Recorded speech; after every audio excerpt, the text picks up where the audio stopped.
를 통해서 어떤 자극을 받아야지 기쁨이 생기고 뭔가 행복이 생기고 보람이 생기고 할 텐데 아무 자극이 없으면 너무 미미하고 재미없고 지루하고 그런 시간이 될 수 없다는 거죠.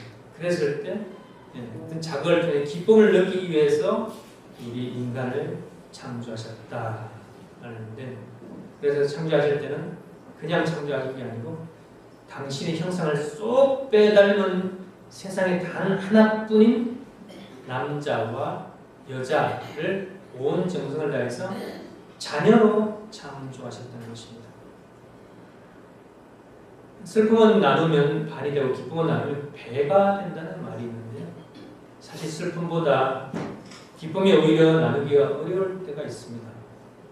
힘든 일이 있으면 함께 위로하고 응원해 줄 수 있죠. 쉽게. 그런데 기쁨은 진심으로 나만큼 혹은 나보다 더 기뻐해 주기가 오히려 어려울 수 있습니다. 마음껏 자랑하려고 하면 눈치가 좀 보일 수 있고요. 그런데 이런 신경을 쓰지 않고 마음껏 내 자랑을 할 수 있을 때는 있은 상대는 피와 살을 나눠준 그런 부모죠. 내 자랑에 나보다 더 신이 나는 사람.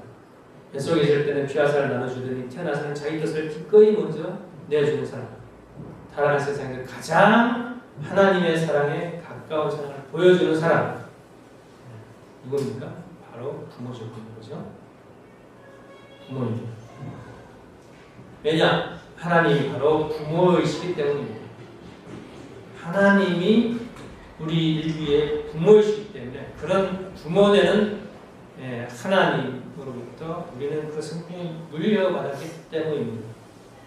그래서 하나님을 이제까지 아버지로 불렀던 이유가 바로 여기에 있는 것입니다. 근데 또 하나님 아버지로 부르는 데 대해서 조금 이상한 점이 있죠.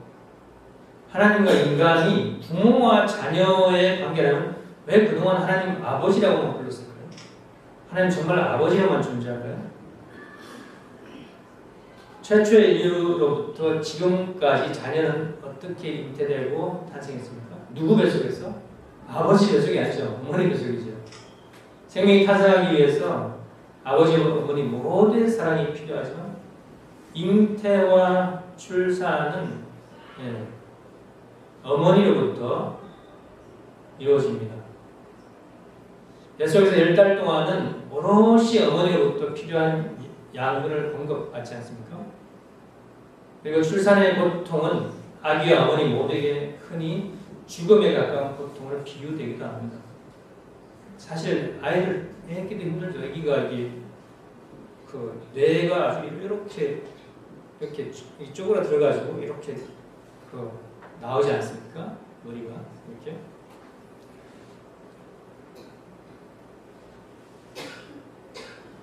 생명의 시작점에서 산모와 아기 사이의 모습을 끊을 수 없는 천연적인 인연이 이어지는 것입니다.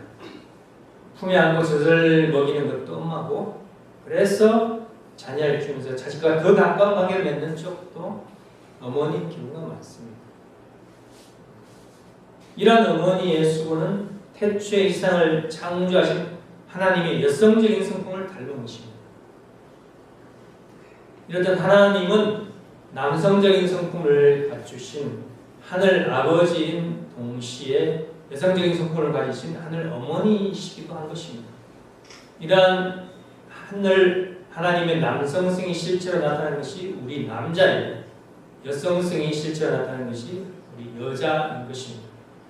이처럼 두 성품을 모두 가지신 하나님을 뭐라고 부를 수 있을까요? 아버지와 어머니를 아울러서 부르는 말이 있죠. 바로 부모님입니다. 부모님.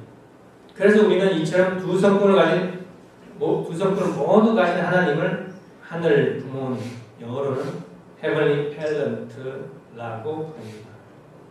이때 하늘 부모님은 남성격과 여성격이 일체를 이룬 한 분으로 존재하시기 때문에 영어로 번역할 때 복수격, 즉 둘을 의미하는 s를 붙이지 않고 펠런트가 아니라 s가 없는 단수를 의미하는 펠런트라고 쓰는 것입니다. 그러나 인류 역사 속에서 인간은 한 번도 이처럼 부모이신 하늘 부모님의 존재를 알지 못했습니다. 하나님을 전능한 자라는 뜻으로 야훼 혹은 여호와라고 부르거나 또 그 이름을 직접 부르는 것조차 두려워했습니다. 종이 주인을 부를 때에서는 존칭 아도나이라고 부르기도 했습니다. 주인님이라는 뜻입니다. 그래서 주여 주여라고 했죠. 그래서 주님이라는 말도 이런 맥락 속에서 나온 것입니다. 자신의 부모를 알아보지 못하고 두려워하면서 스스로를 종이라고 칭하면서 주인으로 섬기는 아들, 딸을 보면 하늘 부모님은 어떤 마음이셨을까요?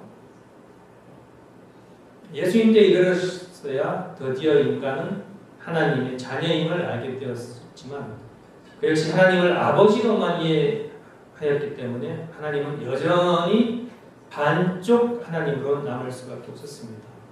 그 뒤로도 아주 오랜 시간이 흐른 뒤에 오늘에 이르렀어야 비로소 처음으로 하나님을 하늘 부모님으로 온전히 이해할 수 있게 된 것입니다. 앞에 식구님들께 함께 내가 창조주 하나님이라면 어떤 꿈을 꾸었을까 하는 질문을 이야기해 보았죠. 이처럼 하나님을 하늘 부모님으로 온전히 이해하고 나면 태초에 하늘 부모님이 가지셨던 꿈도 가늠해 볼 수 있게 됩니다.